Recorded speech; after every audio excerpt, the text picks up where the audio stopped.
Hello again. We've all had the experience at one time or another of taking a small child or baby into our arms and to gazing upon them and trying to make them smile, you know? And when they do finally smile, it puts a smile on our face as well. I'd like to share with you today an experience I had when visiting our missionaries in Tanzania in East Africa. There in Dodoma, our missionaries and our sister community have founded a village of hope. They've created 6 or 7 small houses where a family lives, and that family is very special. It's composed of maybe 4 or 5 babies who are orphans.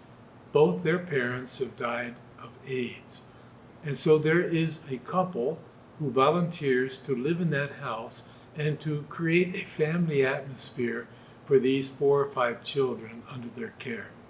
These babies, most of them are already sick with AIDS, and many of them will eventually die. And they want to create an atmosphere of love. And I remember on one of my visits of meeting one of these families and seeing this one child who, in spite of all that the family did and the caretakers did, never could make the child smile.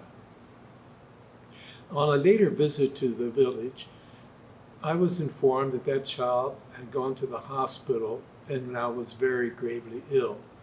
And I spoke to Don Vicente, the priest, and the sister when they returned from the hospital. And they said that as she was lying there, they were keeping vigil. And at one point, the little child looked up at them and gave a big smile. And Vicente and Rosario, the sister, were overjoyed. They said, "Look at that, you're smiling. Finally, you're smiling."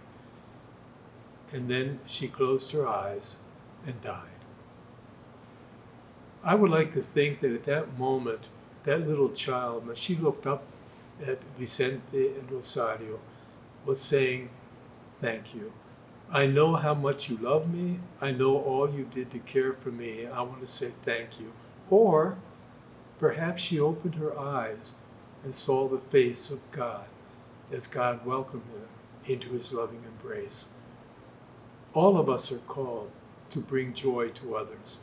All of us as Easter people are called to bring the joy of the gospel to our everyday lives, in ordinary circumstances and in extraordinary ones. May we be messengers of hope and joy of the risen Lord.